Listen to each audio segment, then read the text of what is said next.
하나님 말씀 고린도후서 4장 11절부터 18절입니다. 우리 살아있는 자가 항상 예수를 위하여 죽음에 넘겨짐은 예수의 생명이 또한 우리 죽을 육체에 나타나게 하려 함이라. 그런즉 사망은 우리 안에서 역사하고 생명은 너희 안에서 역사하느니라. 기록된 바 내가 믿었으므로 말하였다 한 것 같이 우리가 같은 믿음의 마음을 가졌으니 우리도 믿었으므로 또한 말하노라. 주 예수를 다시 살리신 이가 예수와 함께 우리도 다시 살리사 너희와 함께 그 앞에 서게 하실 줄을 아노라. 이는 모든 것이 너희를 위함이니 많은 사람의 감사로 말미암아 은혜가 더하여 넘쳐서 하나님께 영광을 돌리게 하려 함이라. 그러므로 우리가 낙심하지 아니하노니 우리의 겉사람은 낡아지나 우리의 속사람은 날로 새로워지도다. 우리가 잠시 받는 환난에 경한 것이 지극히 크고 영원한 영광에 중한 것을 우리에게 이루게 함이니 우리가 주목하는 것은 보이는 것이 아니요 보이지 않는 것이니 보이는 것은 잠깐이요 보이지 않는 것은 영원함이라. 아멘. 네. 오늘 고린도후서 이제 4장에 왔습니다. 4장 우리 제목 한번 해보겠습니다. 우리가 낙심하지 아니하노니. 우리가 낙심하지 아니하노니. 예, 우리가 낙심하지 아니하노니. 어디에 그리 말씀이 있냐면 16절에 보면 그러므로 우리가 낙심하지 아니하노니 그게 이제 그런 말이 있습니다. 우리가 낙심하지 아니하노니 낙심하지 않아야 된다는 거예요. 신앙생활 하는 데 있어서도 세상에 있어도 마찬가지예요. 낙심한다는 것은 낙심해서는 안 된다고 우리가 그렇게 말을 하잖아요. 그러니까 신앙생활에 있어서도 낙심이 얼마나 금물인지 모른다는 거예요. 낙심하면 하나님의 일을 이룰 수 없다는 거예요. 그러니까 낙심하지 않아야 되는데 우리는 조금만 칭찬해주고 막 잘한다 그러고 박수 쳐주고 이러면은 잘하는데 그렇지 않고 사람이 알아주지 않고 박수 쳐주지 않고 나쁜 말하고 악플을 달고 이러면은 그냥 낙심을 하는 거예요. 사람의 반응에 따라서. 그러나 우리 하나님은 사도 바울은 뭐라고 얘기를 하냐면 낙심하지 않는다. 나는 낙심하려고 그러면 나처럼 낙심할 수밖에 없는 그런 위치에 처한 사람은 말하자면 세상에 없을 거야. 세상에 없을 거야. 그렇지만 나는 낙심하지 않는다. 무낙심. 절대로 낙심하지 않는다고 그렇게 이제 오늘 사도 바울이 얘기하는데 이 사람이 왜 그렇게 얘기를 하는지 우리가 한번 들어보도록 하겠습니다. 낙심하지 않아야 된다는 거예요. 낙심하면 안 된다는 거예요. 신앙생활에 있어서는. 그 사람은 하나님을 잘 못 만났거나 아니면은 하나님이 그 사람을 버렸거나 그 둘 중에 하나이기 때문에 하나님과 늘 동행하는 사람이면 또 하나님을 만난 사람이면 하나님이 인도하는 사람이면 어떠한 낙심 가운데 처할 수 있는 그런 가운데서도 나는 낙심하지 않는다. 낙심하지 않는다. 왜?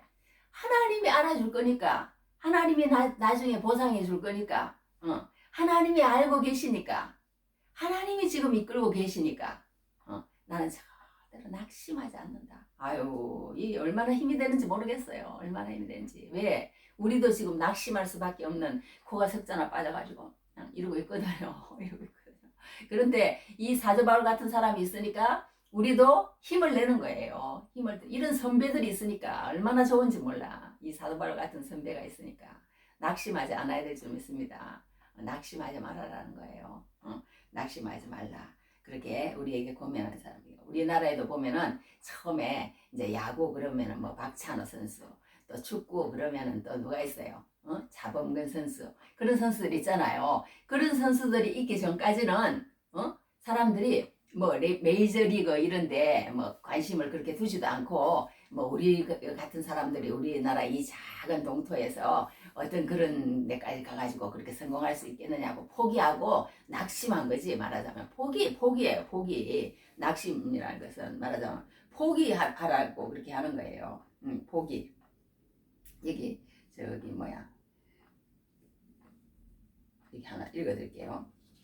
갈라디아서 6장 9절에 포기라는 말이 있어요.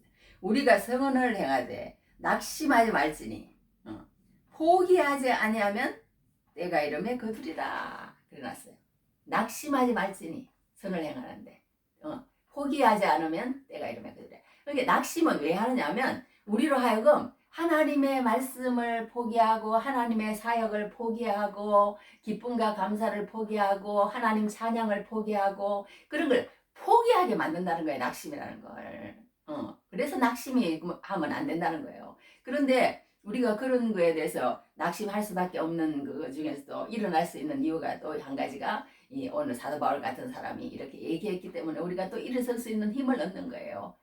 그런 가운데서도 낙심하지 않고 내가 어떤 일을 당했는지 너희들 잘 알잖아. 그런 일을 당하면서까지도 내가 그리스도의 복음을 전가하는 데 있어서 사람들이 어떠한 환경을 나에게 주더라도 낙심하지 않는다. 그러니까 신앙인이라는 것은요. 세상 사람들은 환경을 보고 그 환경에 따라서 따라가는 사람들이에요.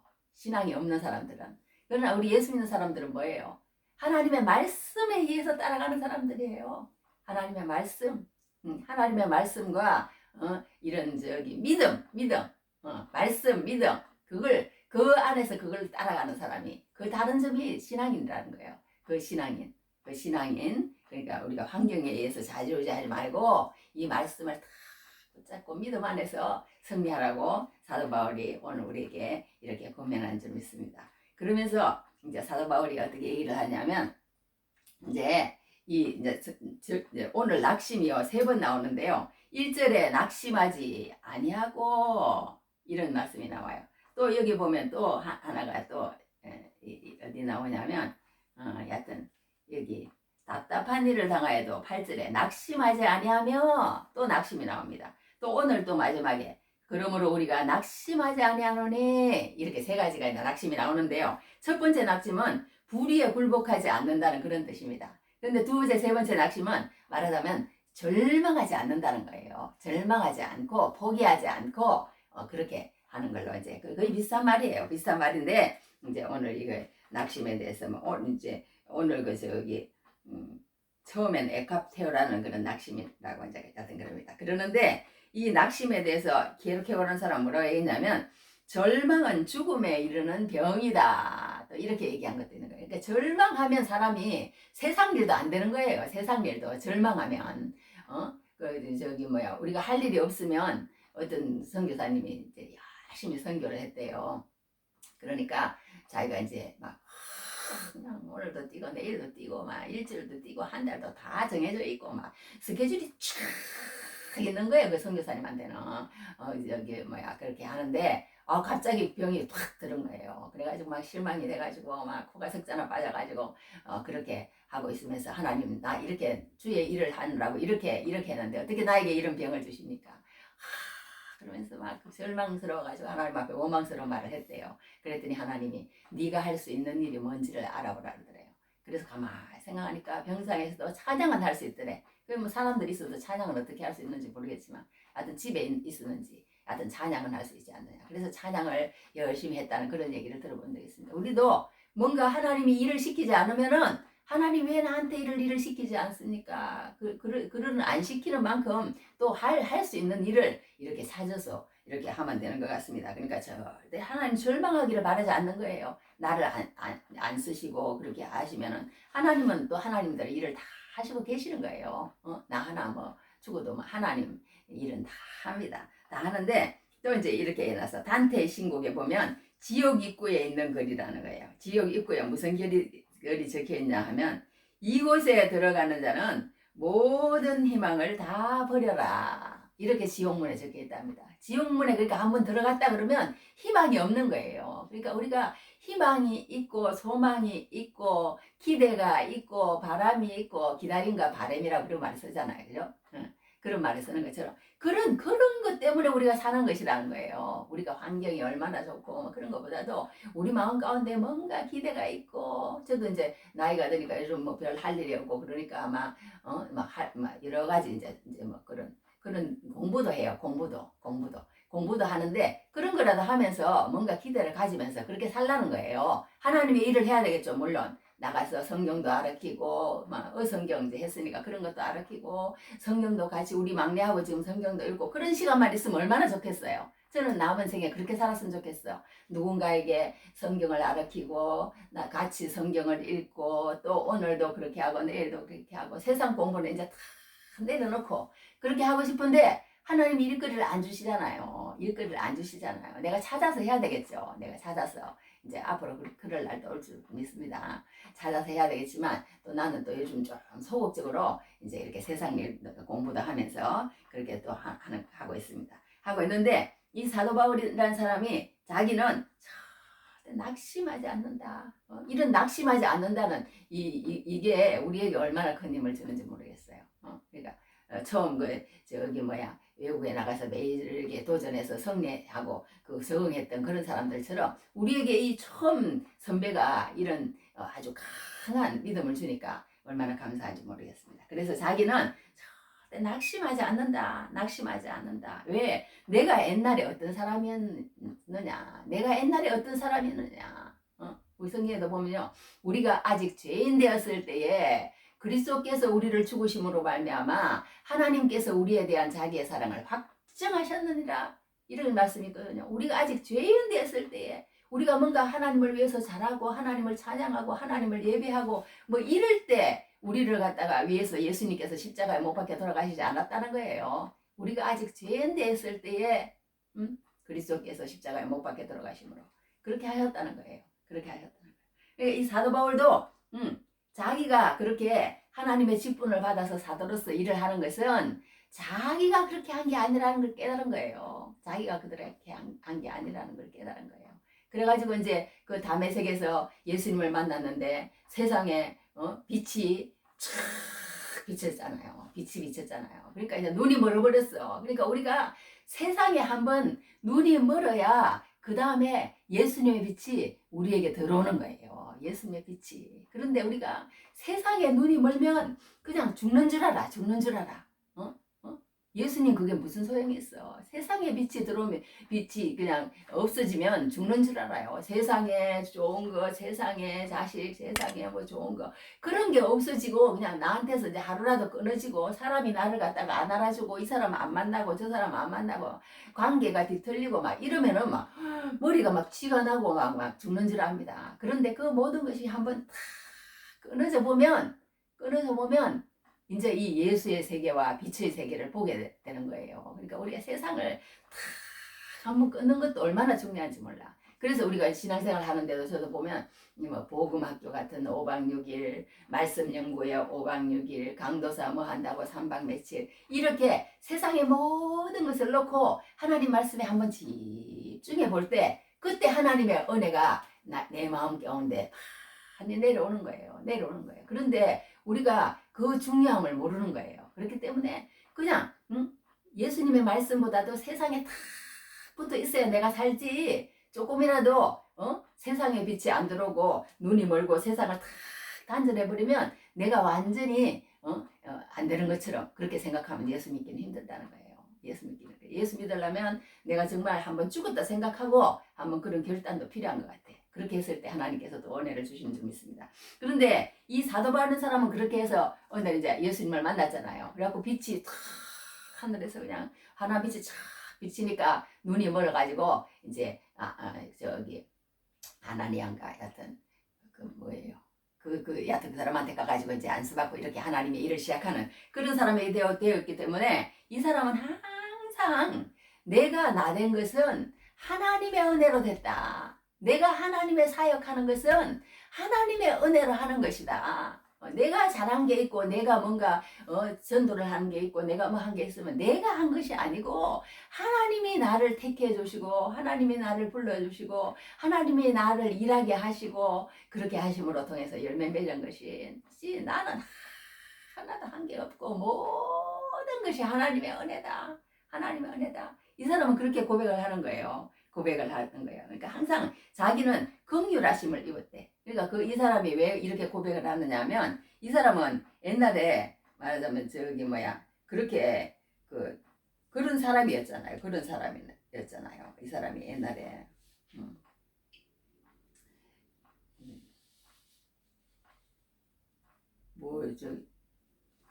이 사람은 이랬어. 뭐라 그러냐면 사도행전 26장에 나도 나사렛 예수의 이름을 대적하여 많은 일을 행하여야 될 줄 스스로 알고 예루살렘에서 이런 일을 행하여 대제사장들에게서 권한을 받아가지고 많은 성도를 옥에 가두며 또 죽일 때에 내가 찬송 투표를 하였고 또 모든 회당에서 여러 번 형별하여 강제로 모독하는 말을 하게 하고 그들에 대하여 심히 격분하여 외국 성에까지 가서 박해하였고 이 사람이 이런 사람이에요. 이 사람이 저기 하나님 잘 믿는다고 예수 믿는 사람을 잡아 죽이고 너 그 예수 안 믿는다고 한마디만 해 그러면 내가 풀어줄게. 나는 너를 풀어줄 권한도 있고 그럴 수 있어. 막 그러면서 막 자기의 그런 걸 하면서 사람들에게 그렇게 배반하도록 만드는 그런 사람이었다는 거예요. 그러니까 그런 사람에게 예수님이 너는 그렇게 하니까 너는 지옥에 나가 그런 게 아니고 그런 자기 버르지만도 못한 자기를 그렇게 찾아오셔서 예수 믿게 만들었다는 그런 고백을 하는 걸 보게 됩니다. 그러면서 이 사람 뭐라고 했냐면 로마서 15장에서 그러므로 내가 그리스도 예수 안에서 하나님의 일에 대하여 사랑하는 것이거니와 그리스도께서 이방인들을 순종하게 하기 위하여 나를 통하여 역사하신 것 외에는 내가 감히 말하지 아니하노라. 감히 말하지 아니하노라. 그러니까 하나님이 나를 통해서 이방인을 구원하게 하시고 하나님이 그렇게 하시고 저도 어릴 때부터 예수를 믿었지만요. 지금 생각하면 퍼즐을 맞춰보면 다 내가 한 게 아니더라고. 하나님께서 다 계획하셔서 그 동네 교회가 거기에 딱 있게 하시고 또 거기 권사님들이 주일만 되면 이제 부부가 다 양복을 입고 또 이제 다 돌아가셨어요. 지금은 양복을 입고 또 이 한복을 다 차려입고 성경을 그렇게 들고 교회를 오는 모습을 보면 참 아름답게 보이게 하시고 그 모든 것들이 그냥 우연히 이루어진 게 아니더라고요. 그래서 교회를 모르고 나도 모르게 쫄랑쫄랑 또 쫓아다닌 거예요. 교회 또 옷 때문에만 또 살았으면 또 쉽게 가지 않았을 텐데 그 또 가까운데 우리 그 저기 양조장 있잖아. 양조장 우리 작은아버지가 지금도 양조장을 하십니다. 양조장을 하세요. 그 양조장을 하는 게 못내 좀 그렇긴 하지만 내 믿음으로 지금 그걸 뭐 어떻게 할 수 없는 그런 건데 지금까지도 양조장을 하십니다. 양조장을 하시는데 이제 그 양조장에 이제 놀러를 잘 가는 거예요. 그게 이제 어린 그 동생들이 있어요. 그래가지고 가다 보니까 그 교회가 가까우니까 더 자꾸 가게 되더라고. 그래가지고 이제 교회를 계속 가다가 또 이렇게 이런 사람이 됐잖아요. 그래서 그 모든 것도 하나님의 계획 가운데 있더라는 거예요. 하나님의 계획 가운데. 그러니까 우리가 모든 예수를 믿는 것도 예수 안에서 내가 이렇게 뭔가 깨달았다면 또 그리고 깨달은 것 가운데서 내가 열심히 주를 위해서 일하고 사역하는 그런 힘을 얻고 살아간다면 그 모든 것은 무엇이냐? 내가 하는 것이 아니라는 거예요. 내가 하는 것이 아니라는 거예요. 하나님께서 나에게 역사하셔서 그렇게 지금에 서도록 하고 지금 있도록 만들어서 하나님께서 하신다. 사도 바울은 그걸 이렇게 얘기를 하는 거예요. 하나님의 긍휼로 나는 거예요. 그리고 하나님의 말씀 숨은 부끄러움의 일을 벌였다. 자기는 그렇게 얘기를 해요. 그러니까 말씀을 또 혼잡하게 하지 않았다. 자기는 자기를 그러니까 지금 계속 사도 바울은 어떤 걸 하냐면요. 자기를 피력하는 거예요. 나를 갖다가 못났다 그러고 나를 매부르코라 그러고 머리가 희떡 이렇게 까져가지고 사도 바울 사진 보면 그렇게 생겼어요. 까졌다 그러고 어떻게 저렇게 생긴 사람이 사도냐. 말은 왜 저렇게 버벅거리냐. 왜 저렇게 뭐 저기 왔다 갔다 온다 그랬고 오지도 않고 막 그렇지 저렇게 약속을 안 지키냐. 막 이런 사람들한테 나는 이렇게 살았다는 거예요. 나는 이렇게 살았다는 거예요. 그러면서 자기는 말씀을 혼잡하게 안 했단 말은요. 이런 사람들을 이렇게 미끼를 사용해가지고 복음의 말씀을 이렇게 던져놓고 이렇게 딸려오면은 말하자면 하나님의 복음을 전하는 것이 아니고 옛날에 그 저기 큰 교회 어떤 목사님이 간증을 하시는데요. 그 교회 권사나 그 저 팀 뭐 이런 그 저기 셀 리더들이 있대요. 그 리더들이 그냥 처음에는 그거 하는 것처럼 하더니 나중에 보니까 그 사람들을 다 그냥 30명 몇십 명 작은 목회자야 말하자면 그 참 부러워요. 저도 그게 우리 이러고 있는 거 보면 큰 교회 그런 셀 리더들은 작은 목회자더라고. 다 우리보다 더 훌륭한 작은 목회자인 것 같아. 여하튼 그렇게 해가지고 여하튼 저기 사람을 모아놓고는 그냥 다단계 같은 거 뭐 이상한 걸 막 해가지고 막 완전 그 셀을 갖다가 망쳐놓는 그런 셀 리더들이 있더라는 거예요. 그래 목사님도 그런 유혹을 많이 받았대. 너무 힘들더래요. 막 죽고 싶더래. 그리고 막 빚쟁이들은 막 받으러 오지. 빚은 줄 거 없지. 그러니까 하나님 앞에 이렇게 기도를 해봤대. 하나님, 내가 도저히 견딜 수가 없습니다. 어째서 나를 주의 종으로 만들어가지고 이렇게 고통을 주십니까? 난 정말 죽고 싶습니다. 이렇게 얘기하면서 하나님 내가 로또 하나만 딱 당첨되면 안 되겠습니까? 그런 기도도 했대요. 너무너무 괴로우니까. 그러니까 하나님이 너는 그냥 맡은 자들에게 구할 것은 충성이니까 충성하거라. 그랬길래 열심히 복음 전하고 열심히 설교를 했더니 하나님께서 이렇게 대교회를 만들어줬다고 그런 간증을 하는 걸 봤습니다. 그러니까 우리가 이렇게 지난번에 혼잡했다는 17절에 3장에 나오는 혼잡은 무슨 뜻이냐면 그거는 이제 뭐 행상이라는 뜻인데 이렇게 말하면 뭐 참기름에 물을 타서 판다거나 다른 기름을 타서 판다거나 포도주에다가 물을 타서 판다거나 막 이렇게 자기는 그냥 팔았으면 그만이야. 팔았으면 그만이고 그 사람의 영혼이 살든지 말든지 그 사람이 유익이 되든지 말든지 그 사람을 살려야 되고 어떻게 해야 되든지 말든지 나만 그냥 잘 되면 잘 된다는 그런 걸 얘기하는 거예요. 그 혼잡은. 그러나 오늘 혼잡은 이렇게 미끼를 사용해갖고 하나님의 말씀이 그런 것처럼 해갖고 다른 성도들을 갖다가 모아가지고는 그냥 자기 어떤 유익과 자기 어떤 세상의 그런 어떤 것들을 취한다는 거예요. 그러니까 교회 와서는 그 무슨 절대 돈놀이나 무슨 뭐 세상적인 것들로 이렇게 얽히려고 하지 말라고 다 신신당부를 하는 것 같습니다. 그러니까 우리가 교회는 참 순수하게 내가 어떻게 하면 진리를 알 수 있을까? 내가 어떻게 하면 복음을 깨달을 수가 있을까? 내가 어떻게 하면 더 헌신하고 봉사하고 충성하고 하나님의 일에 내가 이렇게 할 수 있을까? 내가 어떻게 하면 예수님처럼 살 수 있을까? 내가 어떻게 하면 하늘나라를 소망하는 자로 살 수 있을까? 그게 초점을 맞추고 끝까지 순수하게 달려가야 하나님께서 그 사람으로 통해서 영광을 받으시고 하나님의 칭찬이 있다는 거예요. 칭찬이 있다는 거예요. 그냥 삐딱하게 교회에 와서도 그냥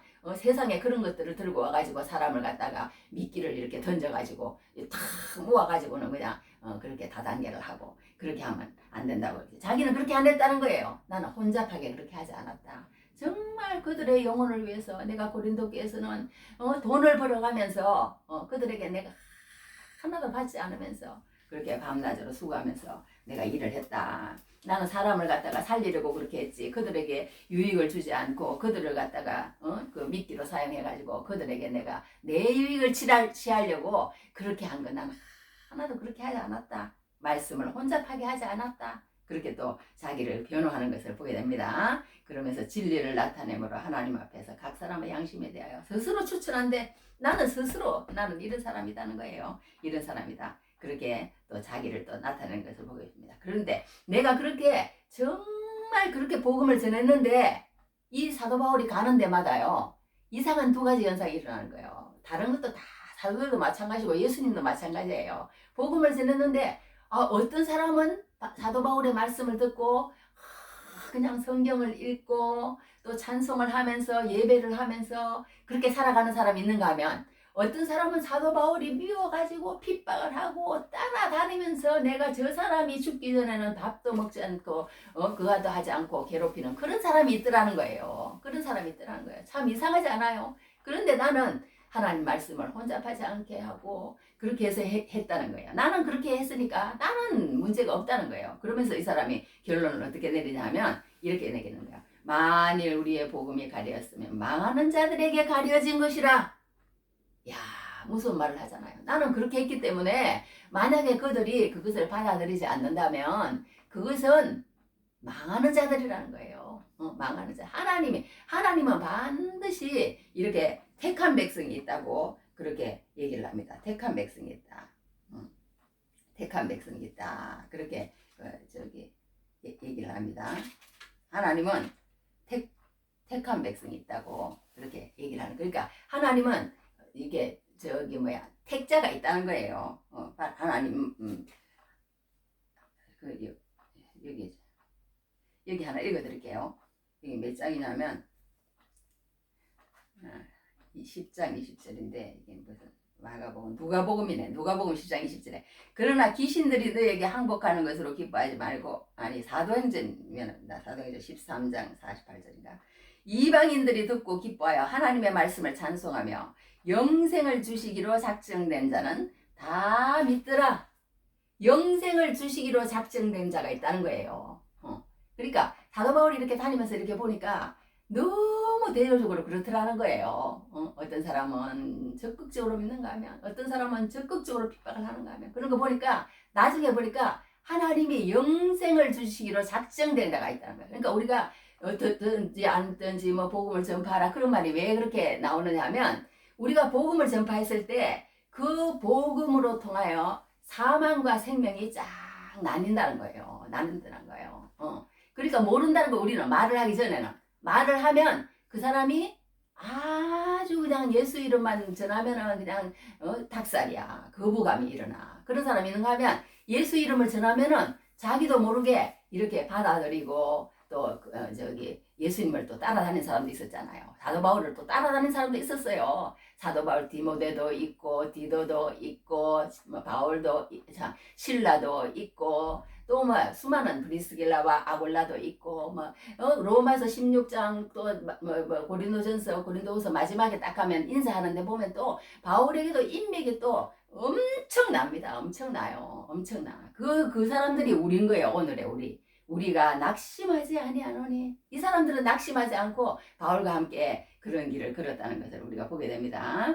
그러면서 자기가 너희들의 종이 되었다. 너희들의 종이 되었다. 그렇게 얘기를 합니다.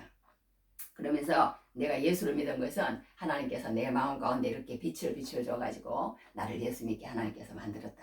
그렇기 때문에 내가 긍휼하심을 입었다. 그렇게 이제 사도 바울이 여기 이제 6절까지는 그 얘기를 하는 거예요. 자기를 변호하는 거예요. 그러면서 이제 7절부터는 뭘 얘기하냐면 자기는 사람들이 그러는 거예요. 어떻게 사도 바울이 그렇게 사더라고 그러면은 맨날 저렇게 쫓겨다니고 맨날 저렇게 우겨싸움을 당하고 또 얘기를 했어. 또 맨날 또 뭐 이거요. 답답한 일을 당하고 또 무슨 일을 당했어요? 박해를 받고 어떻게 하나님의 일을 한다고 그러는데 저렇게 병이 들어서 낫지도 않고 가는 일마다 그냥 이 답답한 일이라는 말은요. 포도주를 짤 때 이렇게 짓누르는 그걸 얘기를 한대요. 그렇게 짓눌림을 당하는 거예요. 또 여기에 저기 뭐야 답답한 일을 하고 또 박해를 받는다는 것도 이제 이렇게 그런 박해를 받는 것이고 또 여기 또 거꾸로뜨림을 당한다는 말도 나오는데 이거는 또 저기 박해를 받을 이렇게 저기 죽임을 당한다는 발로 이렇게 밟힘을 당한다는 거 죽었다는 거예요. 사도 바울이 저기 어디서 루스드라에서 돌로 쳐가지고 죽었다고 그러더라 그때 죽었었대. 근데 하나님이 살렸다고 이제 그렇게 말들 하는데 여하튼 그런 일도 다 당했다는 거예요. 이 사람은 그런 일을 다 당했다. 그런 일을 다 당했어. 당했는데도 어떤 일이 있느냐? 우겨싸움을 당하는데도 쌓이지 않는데 자기는 쌓이지 않는데 왜 그러냐? 내 마음 가운데 나만 있으면 나는 질그릇이라는 거예요. 우리 사람은 다 질그릇이에요. 그걸 알지 않고 내가 질그릇이라는 것을 확실히 인정을 하지 않으면요 예수님 앞에 나오질 않는 거예요. 내가 잘났고 내가 뭔가를 해보려고 그러고 이 세상의 모든 빛 가운데서 그들과 그것이 전부인 줄 알고 살아가는 사람은 예수님에게 안 나온다고 그럽니다. 예수님에게 안 나온다는 거예요. 예수님에게 나오는 사람들은 이렇게 자기의 약함을 인정해야 된다는 거예요. 그리고 내가 아무것도 아니라는 것을 인정할 때 하나님과 나와의 관계가 바로 정립이 된다는 거예요. 창조주, 그분은 창조주고 나는 피조물이고 이것을 나는 아무것도 아니다. 이 숨 끊어지면 그냥 오늘라도 그냥 물거품처럼 없어지는 먼지와 같은 존재다. 이걸 알아라는 거예요. 성경은 그렇게 얘기를 하는 거예요. 나는 토기장이고 너는 진흙이야.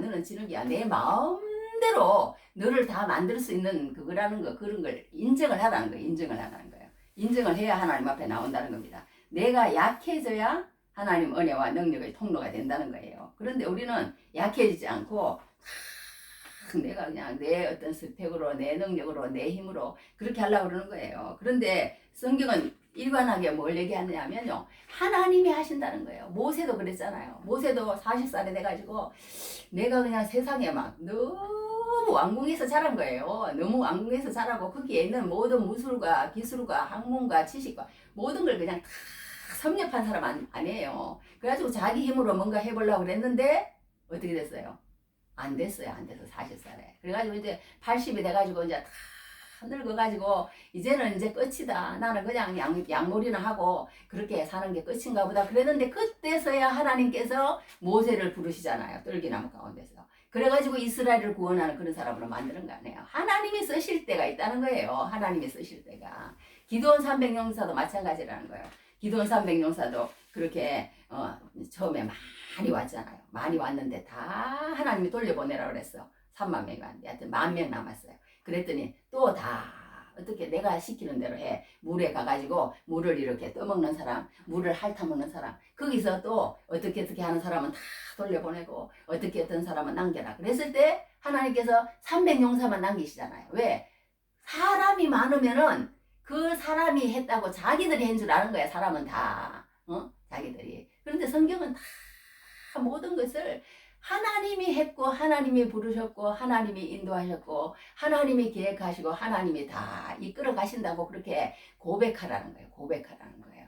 그 가운데 믿음이 생기고 그 가운데 하나님을 의지하고 하나님을 인정하게 된다는 거예요. 그렇지 않고 내가 뭔가를 하려고 그러고 내가 그렇게 할 때는 하나님이 안 쓰신다는 거예요. 그렇게 하면서 기도원이 300용사가 이렇게 들고 있다고 횃불을 그냥 탁 깨트리고 그냥 항아리를 깨트리고 횃불을 들고 나가니까 기도원은 18만 5천원 그 막 용사들이 막 자기들끼리 막 밤에 자다가 우리 잠자고 나면 한 조금 있어서는요 정신이 해롱해롱해요. 이제 잠이 들어서 그렇잖아요. 그러니까 이 사람들이 그냥 한참자 초저녁에 잠이 딱 들었는데 그냥 그러니까요. 막 이게 뭐 어떻게 된지도 모르고 그냥 막 눈 감고는 그냥 자기 군사들을 다 쳐주고 하나도 남지 않았다는 그런 이제 우리가 그걸 성경에서 읽는데요. 그렇다는 거야. 하나님은 그러니까 우리는 질그릇이라는 거야. 우리는 질그릇. 어떤 사람이 이렇게 이제 사람을 갖다가 뭐 이렇게 해봤대요. 그랬더니 뭐 저기 엄청 이게 그거 하더라는 거예요. 이게 뭐 사람이 뭐 60kg 성인 남자를 분석했더니 화공약품 값으로 따져서 약 3만 원이고. 도대체 사람이란 무엇일까? 독일의 어떤 사람이 그래. 비누 7개 만들 수 있는 지방젤, 성냥개비 2,000개 만들 수 있는 인, 벼룩이 몇 마리 죽일 수 있는 유황, 대못 1개 만들 수 있는 철분, 그리고 많은 물로 이루어진 보잘것없는 존재이다. 뭐 이런 말도 이렇게 하는데요. 여하튼 우리가 이렇게 사람이요 아무것도 아니라는 걸 인정할 때 그때 하나님이 우리를 책임지시고 그때 우리의 길을 인도하시고 우리의 모든 것을 책임진다고 그렇게 얘기를 합니다. 그러니까 우리가 하나님, 나는 정말 하나님 할 수 없습니다. 나 같은 죄인이 어떻게 예수를 믿겠습니까? 예수님 내 마음 가운데 와주시오. 그렇게 하라는 거예요. 그렇게 하라는 거예요. 그렇지 않고 내가 모든 것을 하려고 생각하고 내가 모든 것을 하는 줄 생각하고 내 힘이 뭐 어떻고 내가 어떻고 그렇게 하는 사람에게는 하나님이 그 사람을 쓰실 수도 없을 뿐더러 쓰지도 않는다는 거예요. 쓰지도 않는다는 거예요. 너무 세가지고 갈 수가 없어요. 그러니까 말하자면 우리가 그런 것 같아. 하여튼 그렇게 했는데 여하튼 이 사람이 이렇게 자기는 보배라는 거예요. 자기는 참 질그릇이라는 거예요. 그러니까 하나님이 보배라는 거예요. 예수님이 보배라는 거예요. 근데 이 세상에서 우리가 예수님 하나님을 믿지 않고 하나님을 소유하지 않는 사람은 나중에 이제 이 질그릇 가지고 그냥 어떻게 하면 내가 이 질그릇을 반들반들하게 만들고 어떻게 하면 내가 이 질그릇을 금것으로 만들고 어떻게 하면 내가 이 질그릇을 다른 사람 보기 좋게 만들까 거기에 집중한 사람은 나중에 보면은 아무것도 없는 아가처럼 물버금처럼 안개처럼 그렇게 된다는 거예요. 그러니까 얼마나 비참한 인생이 되는지 그걸 이제 마지막에 볼 수 있다. 그러니까 보배를 질그릇에 보배를 가져야만이 그때 비로소 우리가 참된 인생을 사는 것이고 그렇게 어떤 목사님 그런 걸 들어봤어요. 자기가 예수님을 알지 못할 때는요, 그냥 그렇게 살았는데 나중에 예수님을 탁 한순간 어느 순간에 만났답니다. 만나서 예수님이 그때부터 자기를 탁 잡고 사도 바울처럼 그랬던 것 같아. 하여튼 붙잡고 예수님이 그렇게 보여주시는데 그때부터 지난 10년을 생각할 때 자기는 뭐라고 표현을 하느냐, 잃어버린 10년이라고 그렇게 표현을 했대요. 그 정도로 우리가 예수를 믿고 나면 내가 지난 그 예수 없이 생활했던 그것이 정말 질그릇이었구나. 내가 그것을 어떻게 하면 그렇게 할까? 그게 아니고 내 질그릇을 인정을 하고 보배를 담았으면 될 것을 그렇게 예수 믿고 나면 다 후회하는 것을 보게 됩니다. 그러면서 사도 바울은 그렇게 얘기하는 거예요. 자기는 질그릇이다. 그러니까 자기가 그렇게 막 어려움을 당하고 막 그렇게 고난을 당하고 그렇게 하니까 사람들이 왜 저렇게 사도가 그렇게 하느냐 이렇게 표현을 하는 거예요. 나는 질그릇이다. 그래 맞다. 나는 그렇게 깨지기 싫고 그렇게 할 수 있지만 나는 이렇게 하는 것은 내가 모든 일 가운데 답답한 일을 당하여도 낙심하지 않고 말하자면 낙심하지 않고 박해를 받아도 버림받지 않고 그 꾸러뜨림을 당하여도 망하지 않는 이유가 있다. 그것이 뭐냐면 내 안에 하나님이 계시는데 그 전능하신 하나님이 사람들에게 이렇게 쌓이겠느냐? 전능하신 하나님이 사람들의 그 답답한 그런 일을 당하겠느냐? 내 안에 그 보배가 있는데 전능하신 하나님이 그렇게 모든 것에 할 수 있는 힘을 나에게 줬다고 그렇게 사도 바울은 고백을 합니다. 그러면서 이제 예수님의 그러니까 우리가 뭐 노크로스 네오크라운 뭐 그런 말도 하잖아요. 우리가 이제 세상에 살면서 예수를 믿으면 다 형통한 게 아니라는 거예요. 예수를 믿어도 어려움 당하고 예수를 믿어도 병 들고 예수를 믿어도 고통 가운데 있을 수 있고 이렇다는 거예요. 사도 바울처럼 예수를 잘 믿어도 그런 가운데 있는 것은 예수님을 생각하라는 거예요. 예수님도 그랬지 않느냐. 그러니까 우리가 모든 고통을 다 이겨내기만 하면 그 가운데서 우리의 믿음이 말하자면 다 정금같이 욥기도 그렇게 얘기했잖아요. 내가 단련한 후에는 순금같이 나오리라. 그런 말씀을 욥기에도 했거든요. 그런 것처럼 우리가 예수님의 죽음을 몸에 짊어지면 이 사도 바울은 예수님의 그 십자가를 늘 바라보면서 그 죽음을 몸에 짊어졌대요. 항상. 그러면서 예수를 위하여 죽음에 넘겨졌대. 예수를 위하여. 그러면서 내가 예수의 생명이 또한 우리 죽을 육체에 나타나게 하려 합니다. 그러니까 이렇게 우리가 어려움을 당하고 그렇게 하더라도 그 가운데서 예수님의 생명이 나타나는 거예요. 우리로 통해서. 그러면서 이 사람은 뭐라고 얘기를 했냐면요. 이 사람은 항상 그러니까 내가 죽으면 다른 사람이 살아난다는 거예요. 내가 비우면 다른 사람이 채워진다는 거예요.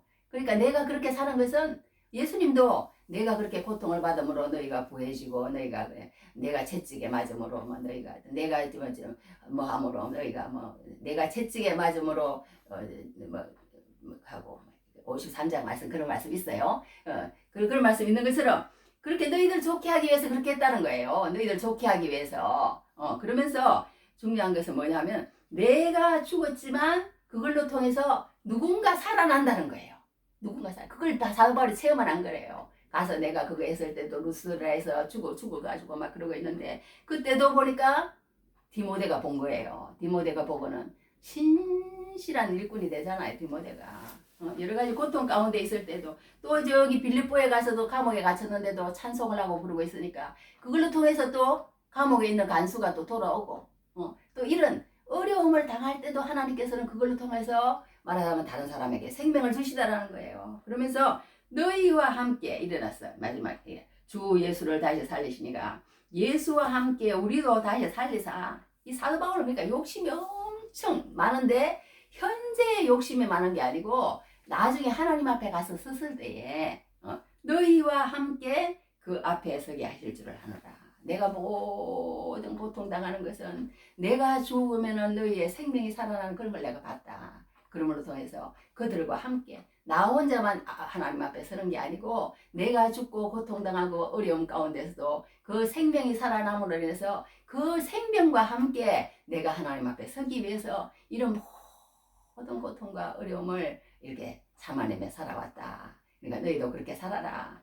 내가 고통을 당해서 위로하면 너희도 위로를 받고 그 위로를 받은 너희가 또 고통을 당할 수 있는 힘을 너희에게 제공하고 이 이름으로 우리에게 힘을 제공하는 거 아니에요. 사도 바울이 지금까지 이렇게 우리에게 힘을 제공할 줄 사도 바울이 꿈에나 생각했겠어요. 꿈에도 생각 못했을 거야. 그런데 자기가 하나님 앞에서 이렇게 신실하게 살아가니까 이렇게 수많은 사람에게 그렇게 위로를 주고 또 위로를 준 사람이 이 사람이 받는 고통 그런 가운데 있을지라도 견딜 수 있는 힘을 얻고 그리고 나서 그 힘을 또 다른 사람에게 너희도 그렇게 위로를 해주고 또 얻고 이렇게 이어진 걸 보라고 그렇게 사도 바울이 얘기를 하면서 이제 오늘 이렇게 얘기하는 거예요. 낙심하지 않아요. 우리가 낙심하지 않는다는 거예요.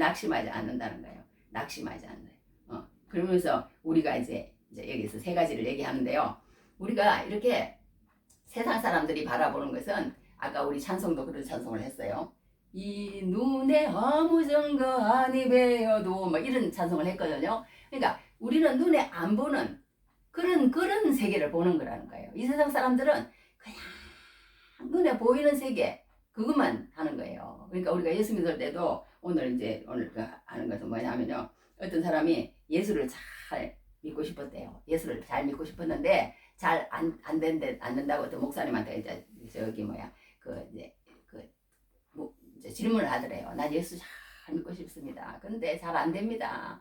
부흥회도 다녀보고 그냥 목사님 말씀도 많이 들어보고 이러는데도 그게 잘 안 됩니다. 그렇게 얘기를 하더래요. 어떤 성도가. 그래서 그 목사님이 한다는 얘기가 이렇게 무엇을 위해서 기도합니까? 그랬더니 뭐 이것저것 기도 다 하지요. 그렇게 다 하죠. 그러니까 이제부터는 기도를 딱 한 가지만 해보세요. 그게 뭡니까? 그랬더니 이제부터는 하나님 내가 이렇게 이게 내가 여튼 이랬대. 제가 얼마나 추하고 이랬대요. 하나님 저에게 제가 어떤 사람인지를 보게 해주세요. 그랬대. 그렇게 기도하라고 그러더래요. 목사님이. 그랬더니 이제 그 사람이 그렇게 기도를 했더니 목사님한테 와서 얘기하기를 제가 얼마나 추하고 더러운지 머리 끝에서부터 발끝까지 성한 곳이 없습니다. 더러움과 시기, 질투, 거짓, 명예욕, 재물욕 등으로 너무 더럽고 취해서 고개를 들 수가 없습니다. 너무 창피해서 살 수가 없는데 어떻게 하면 좋습니까? 이렇게 얘기하더래요. 그래서 목사님이 또 다시 기도 한 가지를 가르쳐드릴 거니까 하세요.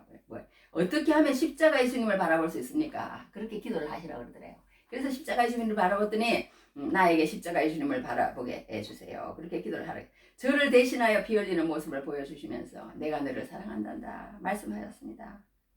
그래서 이제 예수님을 만난 거예요. 이 사람이 이제 이렇게 해가지고. 그래가지고 그 다음에는 이제 이 목사님이 뭐라 그러냐면 이제 하나님의 은혜 되게 하기 위해서 이제 기도를 해야 하는데 이제는 하나님께 하나님의 일을 하게 해달라고 그렇게 기도를 하라고 그렇게 얘기를 하더랍니다. 그러니까 우리가 예수님을 믿는데요.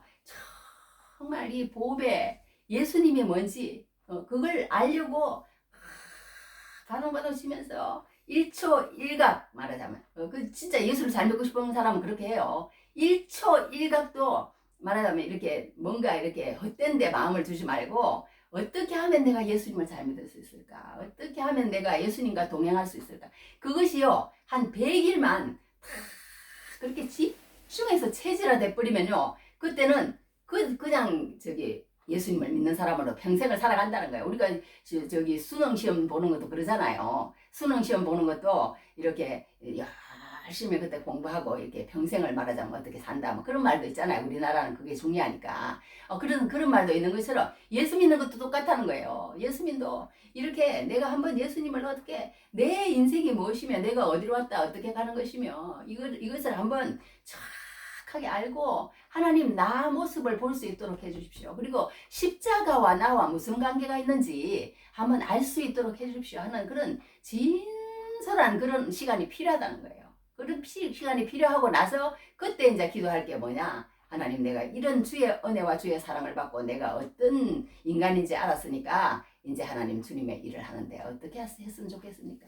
이제 이렇게 하나님 앞에 갈 수 있다는 겁니다. 그런데 우리는 그냥 그런 시간이 없어. 막 몸부림치는 너희가 싸우되 죄와 싸우는데 피 흘리기까지는 싸우지 않았다. 그런 말이 성경에 있거든요. 그러니까 예수님을 믿기 위해서 내가 정말 세상에 그런 공부를 하는 그런 열정, 자식을 낳고 뭐 더 잘 살기 위해서 하는 열정 그런 정도가 아니에요. 그리고 열정을 다 해서 한 100일만 그렇게 한번 살아보면 그것이 이제 체질화가 돼버리는 거예요. 체질화가 되어버려서 그때부터는 지난번에 얘기한 것처럼 운전하는 거, 피아노 하는 거, 우리 영어 잘하는 사람들 있잖아요. 그런 사람들 그냥 너무너무 그냥 자연스럽게 하는 거예요. 예수 믿는 게 그냥 더 자연스러워. 예수 안 믿는 게 더 이상해. 그렇게 되는 사람이 될 줄 믿습니다. 그래서 이 사도 바울이 그러는 거예요. 우리가 나는 낙심하지 않는 이유가 있는데 낙심하지 않는다. 왜냐하면 나는 이 세상에 없어질 이 육체 덩어리 우리 세상 사람들은 그러니까 다 이것만 바라보는 거예요. 그러니까 어떤 사람들은 그냥 찢고 올리고 고치고 그냥 막 키를 더 크고 막 온통 외모에 관심을 가지잖아요. 그리고 막 건강에 그냥 막 하고 막 노후 준비 막 거기까지야. 딱 거기까지. 그런데 이제 우리 예수 믿는 사람은 그게 아니라는 거예요. 그게 아니라 거기까지가 아니고 거기부터라는 거예요. 거기부터. 그게 이 사도 바울이 낙심하지 않는 이유라는 거예요. 너희는 그렇게 그 사람은 낡아지는데 예수 믿지 않는 사람은 다 그 사람에게 집중한다는 거예요. 그 사람에게. 그런데 이 저기 뭐야 우리는 그러지 않다. 우리는 어떻게 하느냐? 우리의 속 사람은 날로 새로워지다. 예수님을 사랑하고 예수님을 더 알아가고 예수님을 전하고 서로 교제하고 생명을 낳고 그 기쁨 가운데서 이렇게 하는 것은 더 가면 갈수록 더 새로워진대요. 더 새로워진대. 그러면서 너희들은 말하자면 세상 사람들은 잠시 반을 환란을 겪은 것. 내가 이렇게 말하자면 여러 군데 가서 환란을 겪었잖아. 처음에 딱 예수를 믿고 나서부터 시작해 사람들이 자기를 죽이려고 그러니까 그냥 사람들이 막 광주리에 태워가지고 성문으로 내보내고 난리도 아니에요. 사도 바울이 처음부터 박해가요. 내보내기도 하고 뭐 여기저기 막 그런 고통을 엄청 많이 받았어요. 그런 모든 것들은 잠시 받는 환란을 경한 것이라는 거예요. 우리가요 어떤 사람이 이제 기도 제목을 이렇게 올리는데요. 막 그 당시에는 막 너무 중요한 것이라서 막 목사님한테 막 이거 막 기도해 주세요 막 그렇게 올렸는데 나중에 물어보면 언제 내가 그런 기도 제목 올렸어요. 그런데요. 그러니까 우리가 생각하는 막 너무 세상에 중요한 일도요. 나중에 보면 그 별거 아니라는 거예요. 세상의 것들은 다 지나간다 그런 말이 있잖아요. 다 지나가. 별거 아니라는 것입니다. 그러니까 우리가 잠시 받는 환란을 기억한 거. 이 세상의 모든 환란이 잠시고 가볍다는 거예요. 이게. 그러니까 그걸 참아내라는 거예요. 참아내라. 그러면서 지극히 크고 영원한 영광에 중한 것. 크고 중하고 영원하고 이게 다르다는 거예요. 우리가 보는 것은 세상 사람들이 보는 그런 환란에 초점을 맞춰가지고 내가 왜 저기 마귀는 거기에 함몰되게 만든다는 거예요. 마귀는 그 이제 여기 하나만 또 길었는데 하나 읽어드릴게요. 마귀. 하여튼 그 저기 마귀가 하는 것은요. 이걸 하나 읽어드릴게요. 이랬대. 유진 피터스라는 사람은 일상의 부활을 살다 2015년 전 마귀가 거둘 수 있는 최고의 성과는 바로 그리스도인들로 하여금 스스로를 평신도라고 생각하고 만드는 것이다. 사람들이 자신의 영혼의 문제까지도 전문가에게 맡기려 한다는 점에서 마귀는 대성공을 거두고 있습니다. 마귀는 우리로 하여금 술을 많이 마시고 방탕하고 온갖 죄를 짓고 엄란하게 살게 하므로 우리 영혼을 파괴하려는 복잡한 계략을 짜내지 않는 것 같습니다. 그러면 오히려 우리는 죄책감에 눌려 지내다가 갑작스러운 해결로 주님께서 극적으로 돌아가기 쉽기 때문입니다. 마귀는 그런 위험을 감수할 필요 없이 그저 너는 평신도야 라는 생각을 슬쩍 마음속에 밀어넣습니다. 너는 목사 아니잖아. 선교사도 아니잖아. 그러면 많은 그리스도인들이 부활의 주님과 직접 동행하려 하지 않고 교회만 왔다 갔다 하게 되는 것입니다. 이런 거예요. 그러니까 우리가 이게 저기 하는데 우리가 이렇게 세상에 잠시 받는 환란을 경한 것 그런 것 때문에 이렇게 자기를 하나님 앞에 이렇게 하나님 앞에 집중하지 못하도록 한다는 거예요. 하나님 앞에 집중하지 못하도록 한다는. 그런데 우리는 그런 것 때문에 이렇게 하지 말라. 세상에 그런 전문가가 되려고 하지 마라. 세상에 그런 것들에 초점을 맞춰가지고 그냥 세상이 단 것처럼 그렇게 살지 말라는 거예요. 그렇게 살지 마. 그렇게 살지 마.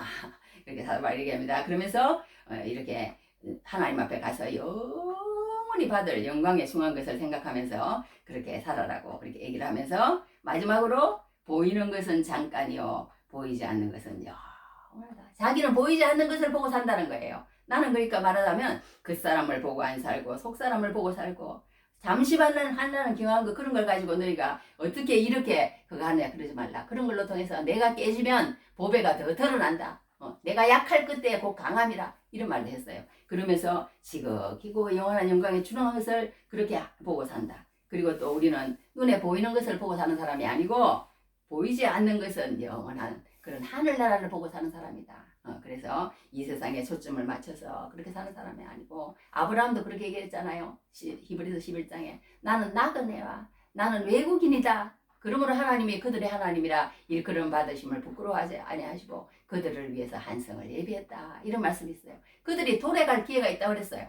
자기 갈대아 우르나 하란으로 돌아갈 수 있는 기회가 있지만 그들은요 돌아가지 않았다고 그랬어요. 돌아가지 않고 자기는 나그네와 외국인이라고 그러면서 이렇게 살았다고 그렇게 표현을 하는 것을 보게 됩니다. 그러니까 우리는 정말 나귀와 같은 존재예요. 나귀가 자기가 타고 가는 주인이 그러니까 그냥 주인한테 그냥 다 인사를 하고 막 이렇게 하니까 막 우쭐대더래요. 그래가지고는 막 주인을 갖다가 탁 해가지고는 그냥 내려버리고는 그냥 자기 혼자 막 우쭐대고 갔더니 사람들이 그냥 그 나귀를 그냥 탁 때려가지고 그냥 주인은 그거 하고 나귀는 갖다가 뭐 어쩌더라 하여튼 그런 얘기가 있습니다. 그러니까 우리가 정말 하나님의 말씀을 전하는 우리가 정말 낙인 줄 알아야 되는 거예요. 낙인 줄 알아야 되는 거예요. 내가 그냥 예수님이나 된 것처럼 내가 그냥 보배인 것처럼 나는 보배가 아닙니다. 나는 오늘이라도 죽을 수 있고 나는 오늘이라도 하나님의 부름을 가야 될 존재예요. 우리 다 말씀 전하는 자들이 다 그렇다는 거예요. 단지 우리 가운데서 내가 드러나면 안 되고 예수님만 드러나고 예수님만 보배이고 우리 인생 가운데 정말 다른 걸 소유하는 것이 아니고 예수님을 소유함으로 그 가운데서 정말 낙심하지 않고 사도 바울과 같이 끝까지 승리함으로 주님만 나타나는 귀한 은혜가 넘치기를 축복합니다.